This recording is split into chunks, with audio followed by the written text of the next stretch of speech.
menen gila maire on laami ɗo min heɓi nafooreji buy minen gila o maire joɗɗina ɗo miɗen wi alhamdulillahi rabbil alamin e nder ɗi duuɓi ɗiɗi maire laami ɗo haray mo wattila e moƴƴa sagataɓe ɓen ado laamade mo walliti ko nano feere ko laami ɗo komin tori Allah ko Allah ɓeydanmo porgal ngal komin tori ko Allah ɓoynumo e ballal ngal kono o walli men kanko maire Kaba. Il s'appelle Ibrahima Kole Baldé, communément appelé maire Kaba, titulaire d'une maîtrise en droit privé à l'université générale Lansana Conté de Sonfonia.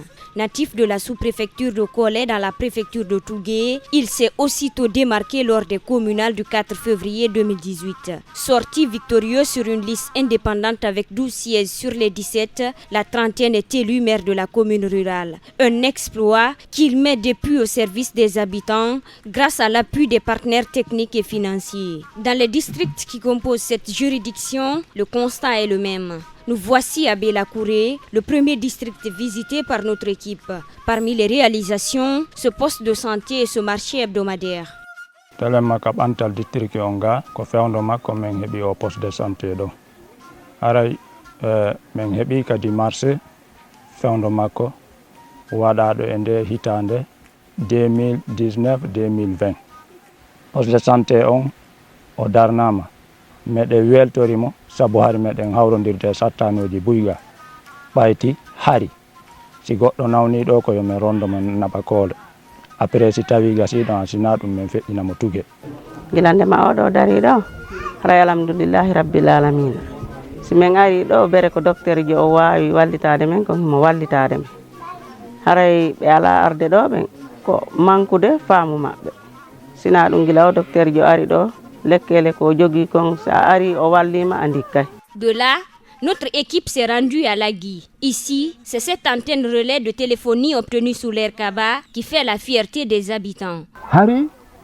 nenen yesoɓe halfinaɓe district konɓe kenen o nodday ɗon réunion tawa kaka radio rural ɓe waɗi min ronka humpitade kenen sinen humpitike nde meɗen yahata men leeti ressortissant on e kanko ɓe darodi ɓe jonnidiri juuɗe ɓe walli men ha sabu heɓi men heɓi réseau joni kala ko men faala men wona ɗo men nodda kala méritanjo amen ka woni e nder annallaw réseau ko plein meɗen weltori réseau gila waɗa meɗen hettani hoore amen ɓay joni min nodda yimɓe amen ɓen min nodda ɓiɓɓe amen ɓen har yimɓe amen buyno extérieur min famodirta joni ɓenno fof min nodda ɓe tano laaɓi poste min famodira hara meɗen jooɗi ko danɗe amen tawa no foti no laaɓa no kelɗi moƴƴano.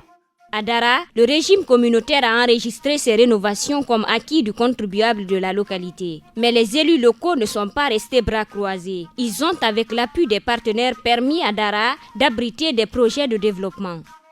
hari menen projet o wayade kan min heɓi projet WCF ton ɓe ka min kadi yeehi ton donc waɗaɓe barrage kadi yeehi ton ɗiɗo projet ji tati kala yeehi ton meɗen heɓde nafoore seeɗa seeɗa e mum donc no laamu wonno ngun arannu menen kamen ton change joni men anda ko non feƴƴide ka centre ga barke Allah o maire ɗo kala ko feƴƴata ga nodda men haalna men par ce que on a l'école amen on hari o boni o woni saba projet o renouveli l'école on ɓe pentiri ɓe moƴƴintini douche ji ɗin ɓe waɗani men grillage tawi kadi pompe amen on no boni ɗum noon kadi ɓe moƴƴintini ha moƴƴi actuellement là hari men ala laptani maire puusani men ha ni laptani on darrama ha hewti niveau chaînage donc nafoore men tigi tigi on oɗo laam makko ngu meɗen yiɗi ando laamade hari laawol ala hakkunde amen e kalinko hari hay moto yata ɗum alhamdulillah rabbil alamina joni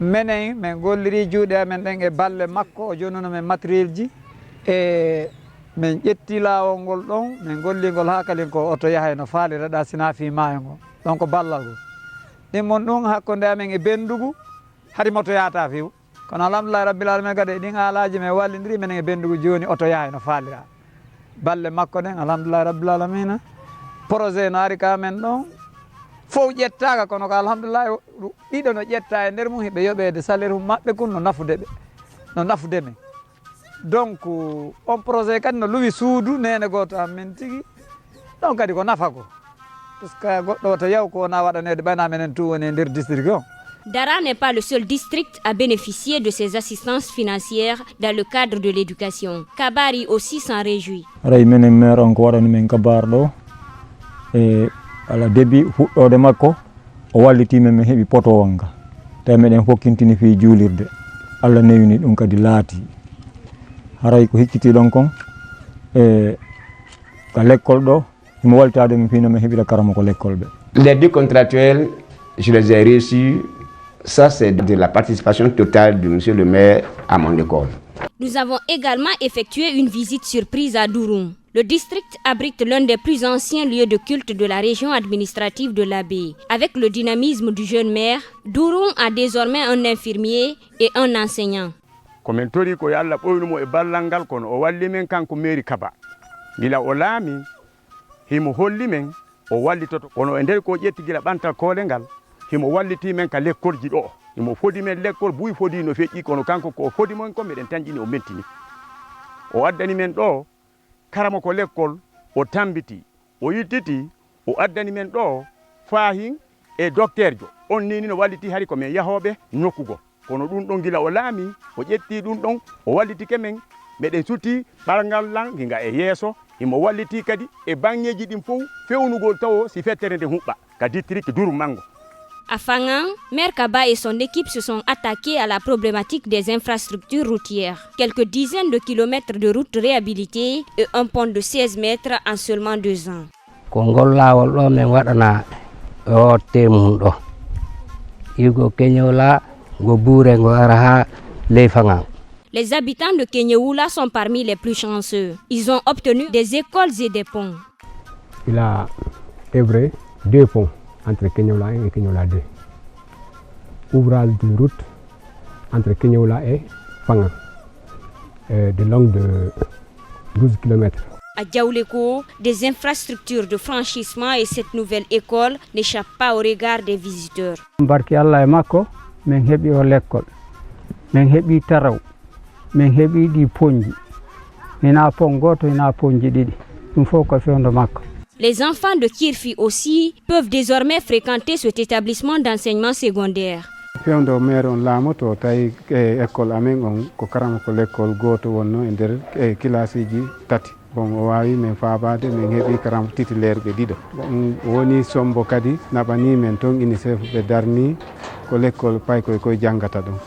E fewndo maɓɓe ɗon kadi nder duuɓi ɗiɗi ɗo kadi projet go darnani men l'école ka secteur amen Lebe Kouré. À Kole Mosquée, les sages et les jeunes n'ont pas été oubliés ces 2 dernières années. La kañum mairie on ƴetti fonction ɗo ka nder district amen Mosquée men heɓi ko innete kon addition d'eau nini e nder saare nden ɗo fof mayre meɗen mari ko wiyete kon mo kala waɗa e robinet ka dambugal mum heɓa ndiyam si feƴƴi e ɗum ɗon ka dunkiji amen e nder district Mosquée on ɗo meɗen heɓi ballal molanangal walla e ɓe men aménage dunkije ɗen hara ndungu e ceeɗu mono faala rema e maaro mono faala waɗa e tamate mono faala waɗa e pompiteeri mono faala waɗa e basalle saayi wo e nde saayi so on hewti ka dunkire ton hara ndiyan no woodi noon tigi faala gollirde o golle si feƴƴi e ɗum ɗon min heɓi ko innete kon stade ka sukaɓeɓen fotata waɗa lato ballon ɗon ɗon kadi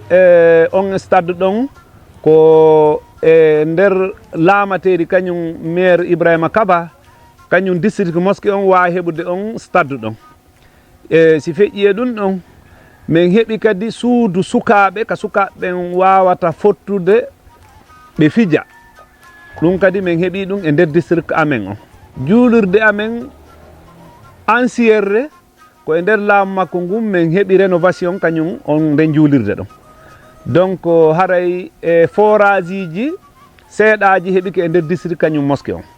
Nous voici dans le district du centre, le seul présidé par une femme. Ici, avec le soutien inconditionnel du maire de Kole, les lignes ont bougé. Ado lamade fayda mo walliti ko nano fere ko laamiro ko men tori Allah ko Allah ɓeydammo porgal ngal Allah nawru yeeso si tawi woni harami mi ɗum ɗo mi waɗi wonali dow ɓe wawata ƴetto debbo ko kadi remplace ñande ko ɓe lammina goɗɗo kadi ɓen ɓayɗo ɓe garay wawata fuye mum komi tori Allah koɓe wallito lan no ɗum ɗo yarde yeeso. Par ailleurs, ces autres districts visités n'en disent pas autant. C'est le cas de Dabalaya, de Gungudi, mais aussi de Nyenyemere. Dans ces districts, il n'y a pour l'heure pas eu d'assistance. Toutefois, grâce à la bonne collaboration des autorités locales, l'espoir fait grand vivre dans ces localités.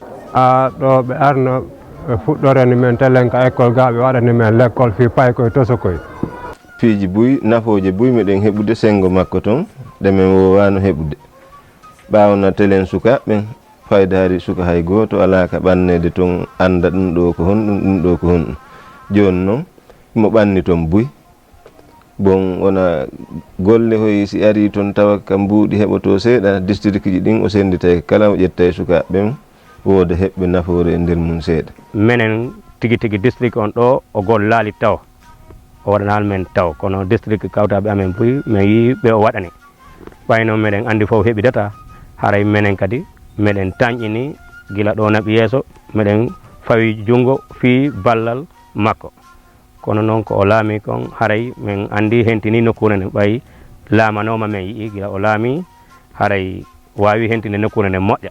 Ko adi kon taw o wallitike men fi o l'école maternelle ko yiɗon no darnaɗo ko kanko woni ko walliti men fi ɗum ɗon o wallitike men kadi o l'école mo yiɗon ɗo o pentira tawi nder on no jasi o watti ɗum ɗon kadi ha moƴƴi ɗum ɗon fof e nder laamu makko ngu woni ko waɗi donc e nder laamu makko ngu kadi nafooreji buy men heeɓi sengo ka jeunesse par ce que mo wattani yila e sukaɓe ɓe muradu moƴƴuru e sonnaɓe men mo wattani yila e maɓɓe hay si tawi haray moyen on no manki mais quand même himo anditi ɓe hu.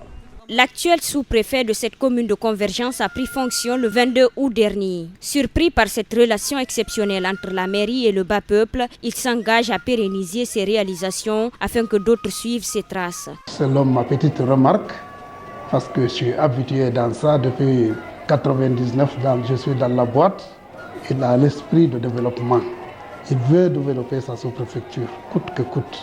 Le courage est là, le niveau est là. L'engagement est là. C'est pourquoi partout où je passe, je leur dirai de prendre à deux mains ce jeune qui a de l'avenir pour Kolé. S'il réussit, ce n'est pas Kolé seulement qui peut réussir. Que ça soit à Kolé ou ailleurs, moi j'ai confiance en lui. Je dois l'accompagner dans son programme de développement. Et je vais l'accompagner. Le rôle d'une commune rurale est avant tout de protéger sa population. École enclavée, poste de santé quasi inexistant, tel était l'état de cette commune rurale. Depuis son arrivée, Ibrahima Kaba a changé la donne. Aujourd'hui, il est un modèle pour ses habitants. J'ai beaucoup d'attachement pour Kolé. Depuis que j'ai commencé à étudier, je n'ai jamais fait 6 mois sans venir ici. J'ai fait l'école élémentaire dans la préfecture de Tougué. J'ai commencé par Kona en 92, Fatako 93, 14, 15. Je suis revenu à collège, j'ai eu mon examen d'entrée en 7e. J'ai fait mon collège ici jusqu'en 9e année. Et je suis allé à Conakry. J'ai fréquenté le groupe scolaire Mouktar Diallo, où j'ai eu mes 2 bacs. Et puis je suis allé à l'université et je suis titulaire d'une maîtrise en droit privé. Mais à chaque fois je venais. Dans l'année, je pouvais venir 2 fois, me rendre visite à mon père qui ne voulait pas que je quitte auprès de lui. En 2010, j'ai fini l'université et j'ai pris la décision, la lourde décision de revenir au Bercail. Et j'ai commencé à faire des prestations de services, des saisies, charges téléphone. J'ai commencé comme ça, avec la vente des CD vidéo, jusqu'en 2017. Le maire qui était là est tombé malade, il a démissionné. Les gens ont demandé à ce que je sois ici pour conduire les destinées de la commune. Alors je suis venu en tant que délégation spéciale, maire provisoire. Et voilà, il y avait une bonne collaboration avec toutes les couches, les femmes, les jeunes, les vieux. En 2018, il y a eu élection.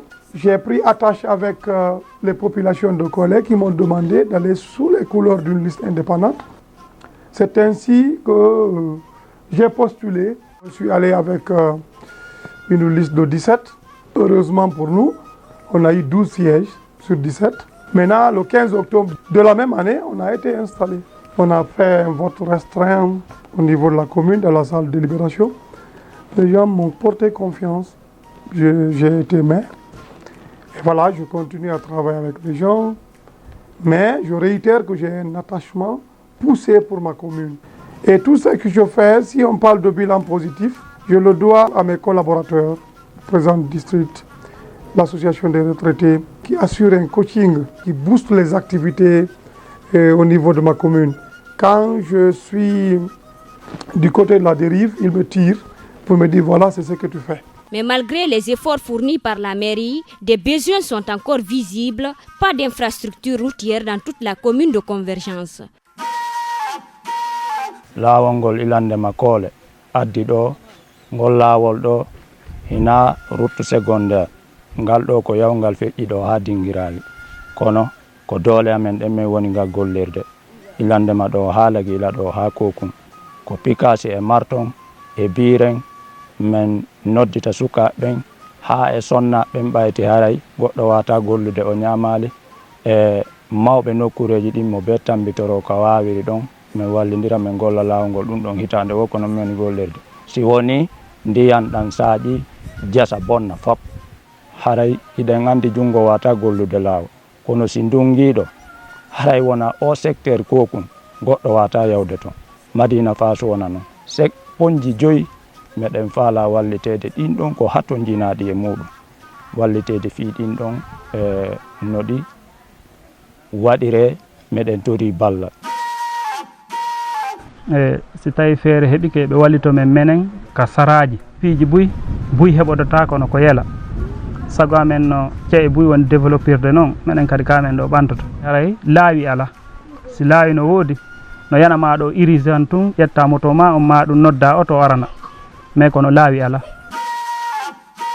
ɓe mapori ponji meɗen mari ɗo canɗi ponji ɗiɗi ka duwa wonde si ndungi district on no fecci laggi 1 laggi 2 laggi 3 hakkunde laggi 1 e laggi 3 pon no duwa si ndiyan ɗan ari yatindirtake lumbata meɗen mari pon kamen faala hakkunde laggi 1 e laggi 2 si ndungi ko ɓeya wonu ga ɓeya wona to ɓe hollidira affaire ji jokkere en ɗan awa meɗen mapori ɗum ɗon hara ko muradu moƴƴu e laawi ɗi hakkunde amen e sous préfecture on si tawi men heeɓi joni debbo sowiɗo fokkituɗo ka labtani tawi ko e moto hocco tikko on jeenayi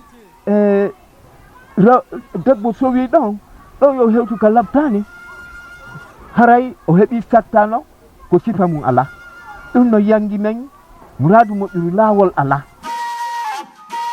sabu on meɗen waɗi Allah e maɓɓe fuɗɗori noon président district amen fewndo Abdoulaye Bari yayi e mairie Kaba yeyi Alaji Amadou Kaba ha memi ministre de l'intérieur wonɗo ineteɗo ɗaɓɓutude tampere e nder leydi menen ɗo min innali Buy Tampa min ala inde goto tampa mo kala no tampi ko mum kono sortiri tampere nde Guinée ɗen de si innama Guinée fof préfecture o ko Tougué si innama Kolé no tampi district jiɗi 16 tampere durum ɗo nde fof no andi fimare ɓa saabu ala yaltintina on ara meɗen tori ɓe yoɓe wallito men ɓe tambito men min heɓa ponji par ce que caangol amen ngol ɗo hikka wawi wadde déga jano ɗo ko wawi yolude cuuɗi 14 e nokkureji ɗin tawata piiji buy perdi tawata ɗum ɗon fof meɗen soñji e pont on si caangol ngol heewi si pont on bulo kay tawa lumbata ngol laawol iwgol Tougué yehi Koole aka saare amen ɗo ngol takki ngol feƴƴi kono ni ɓe nattingol dow to si ceeɗu ngu yalti ɓe rewa e dow to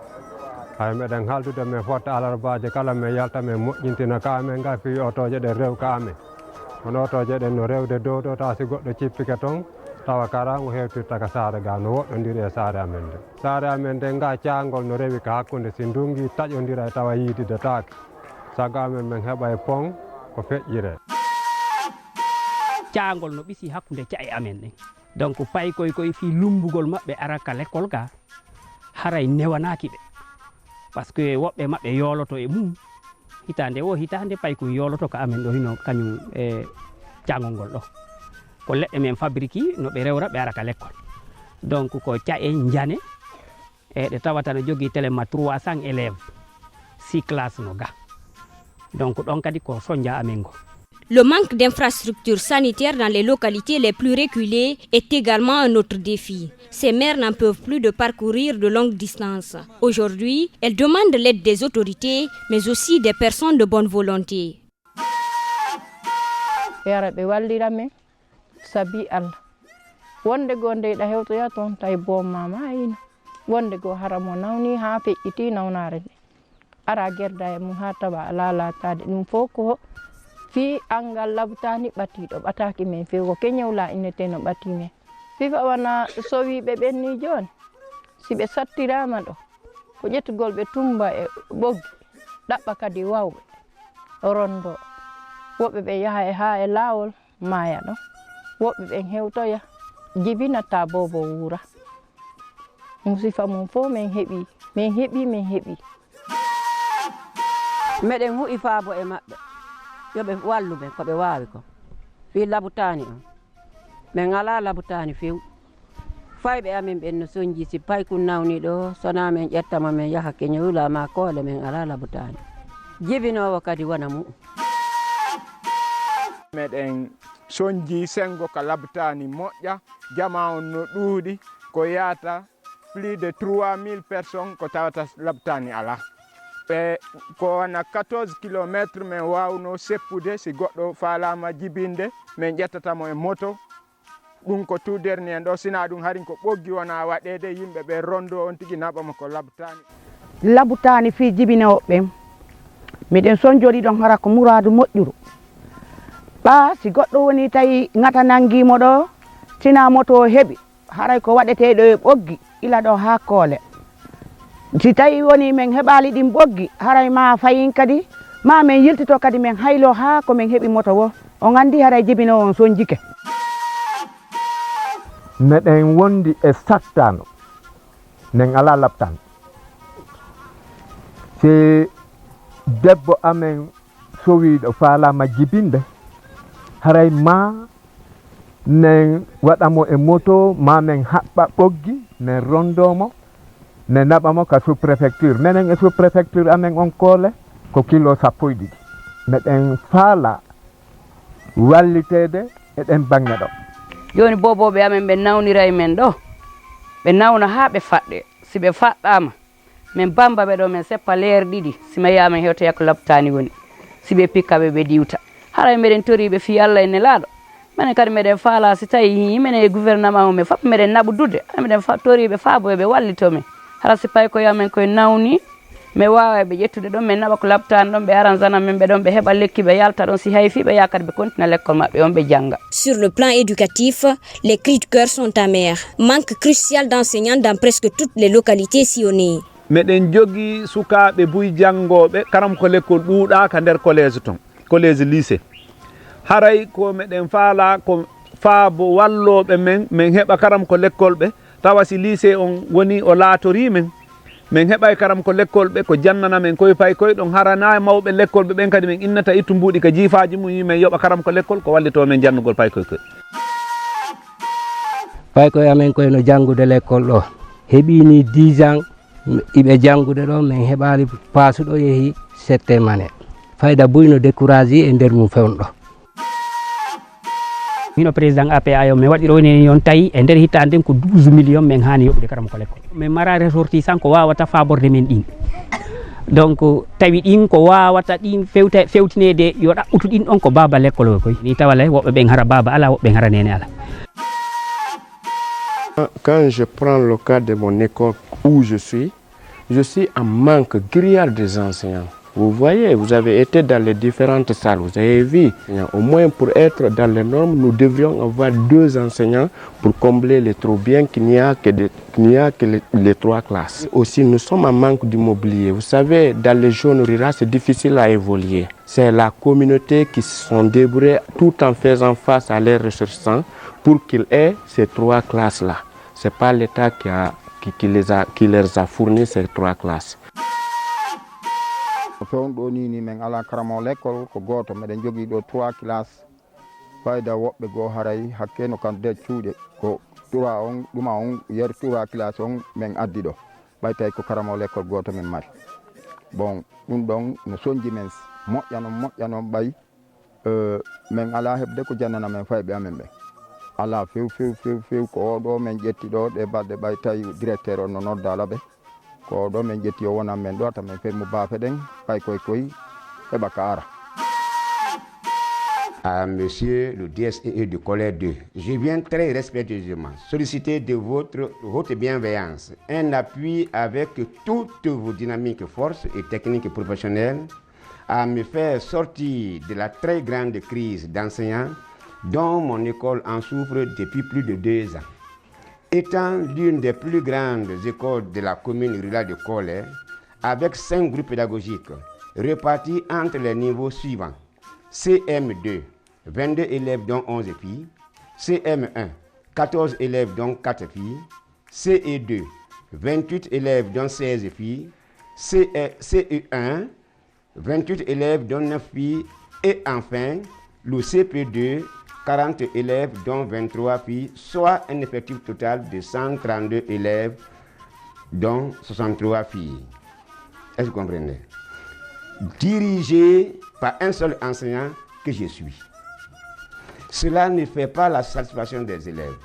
C'est par rapport à cette désastreuse condition de vie que je demande un appui auprès de votre haute autorité à assister mon école au moins avec 3 enseignants titulaires afin que les enfants y bénéficient d'une bonne et totale éducation et instruction. Dans l'attente d'une suite satisfaisante, veuillez agréer, monsieur le DSE, l'expression de ma très haute considération. Les cours avancent petit à petit, mais dû à certains handicaps, vraiment on a des difficultés parce que moi je tiens ici une multigrade d'une 5e et une 6e, et la 2e année tenue par une enseignante qui est en état de famille, donc on a des difficultés, mais quand même les élèves répondent et nous faisons notre mieux. Je demanderai aux autorités d'appuyer la sous-préfecture de Koual parce que à chaque fois qu'il y ait mutation, que ce soit régionale ou nationale, on soutire certains enseignants et parfois le remplacement fait défaut. Donc à chaque fois il y a des trous qui s'ouvrent. Donc je voudrais que l'État pense beaucoup à nous par là. C'est le seul bâtiment que le gouvernement a à ce district-là. C'est pour cela que le président du district et ses conseillers ont jugé nécessaire de coaliser l'école et le poste de santé dans le même bâtiment. Actuellement, la salle est très petite. Il y a un manque de tables bancs. Il y a des groupes pédagogiques. Bon, la 3e et la première année. Je rencontre beaucoup de difficultés à travers ces 2 groupes pédagogiques. Bon, normalement, on doit faire multigrade, mais la salle est très petite. Je disais nécessaire de faire de doubles vocations. D'autres viennent le matin et d'autres viennent le soir. mi soki ko karamo ko l'école ɓe woni ala e makko taw. Tambaren l'école no fuɗɗa woni fayde duuɓi sappo l'école on kono lamitinaka jenguinto ɗon kadi l'école ko ɗum woodi kono lamitinaka. À Kolé, les riverains croisent le fer pour l'obtention de l'eau potable, ni rivière, moins encore de robinet. Ils s'approvisionnent dans une source d'eau en période de pluie. Trouver cette denrée en saison sèche relève d'un parcours de combattant. Ara meɗen mafori ɗo ndiyam ko adi kon taw way so ceeɗu ngu yaltiɗo joni koye kakum men tuɗata menen e beyi e baali e nayi fof ko ɗon men wuuri haray meɗen faala yo gouvernement o wallu men fi ndiyam. tele makasengo cellali ɗen andi ko ndiyam ɗam woni nene cellanga beela kure fof district on no didori e meɗen mari ɗo secteur ji 6 tawti village ji buyno ga village o ara koye ɗon hina secteur ko forage ji ɗiɗi men mari e beela hoore beela kure ka l'école o woni to goto madina faso goto wona ɗo ka poste de santé o woni ɗo ndiyam ala hina wigol dey ko adalde oɗo darnede ndiyam ala e ɗiɗa secteur ji fof e sibi ko ley fello hoore beela e kokum ɗiɗo fof cellal ko si tawi hiɗa ñamude ko laaɓi ndiyan ɗan nen ala forage forage ɗi men jogii gaaɗin ko ɗi ɗiɗi oya no paani nen ronku heɓude moyen no min moƴƴintiniramo e jama saare nden heɓugol amen ndiyan laaɓuɗan no sattani men awalle ko ɗum woni nene cellal ngal ko siya selli si wawa waɗude ko woni wo haray neɗen huhi faabo e ɗen bange ɗon attande Cheikh Touré Konté e dadisi ha fewdo oɗo mawɗo ɗo barkinɗo ɗo pelleto alanata gaɗo meɗen fodede kono Allah newnal komin fuɗɗorante ɗo forasi ka miside ɗo forasi gaɗa to forasi teliko forasi potonta afiya durum fello ɗum ɗo fof meɗen faala ndiyam ɓawo yi o jami ɗo komo duuɓi temeɗɗe nayi capanɗe joyi e tati ko ndiyan ɗan ko 7 kilométre yahanta ɗen hara ndiyan giɗɗen ɗi ɗon ka nder ndiyan to no piɗɗade si min heeɓi ɗum ɗon ka binde miside jande ɗo ko lutti ko meɗen wawi tewde seeɗa seeɗa min ala ndiyam meɗen mapori ɗum ɗon ko hatta ɓura wona minen ka saare gana l'école amen on ila ndungu e ndu moƴƴina ɗon tawina wawɓe ɓe addi gollindu ɗum ɗon no boni waali ɗon ɗum no soñji men no soñji l'école ɓe amen meɗen mari ɗo ɓundu ndum ɓundu si ndu moƴƴintinama ko ndiyan no woodi ka binde l'école kono noon ndu gollata ka nder l'école ton meɗen mari on metti soñjaji ɗo minen kadi saare nden kamin ƴogoyta ton hino juulirde amen nde ɗon kadi ko woyndu woni ɗon kono ndiyan ɗan ɗuuɗa wonde haray ɗan ɓeeɓi awa hoɗo ngon min ala ndiyan yomuji min ala ndiyan few. La sous-préfecture également ne déroge pas à la règle. Les autorités lancent un appel pressant à l'État. Nous sollicitons auprès du gouvernement et des bailleurs de fonds et surtout des ressortissants de Kolé un centre de santé amélioré qui va couvrir la zone nord. Si quelqu'un, on prend un malade de Fellokundoa jusqu'ici ou de Kuratongo, sans qu'on le fait passer à Tougué, nous sollicitons auprès de ce concours-là, auprès du gouvernement. De ma part, en tant qu'autorité sous-préfectorale, la route Labé, Tougué, Kolé, Dingraï, si elle est faite tout de suite, ce n'est même pas la population de la Moyenne Guinée seulement, parce que c'est la route la plus courte pour aller en Haute-Guinée ou la forêt. La commune de convergence de Kolé est située à 18 km de la préfecture de Tougué et à 98 km de la région administrative de l'Abbé. Elle a une population à 80% agro-pastorale dans une zone très enclavée. Alors, toute aide serait la bienvenue pour l'épanouissement des citoyens de la zone rurale.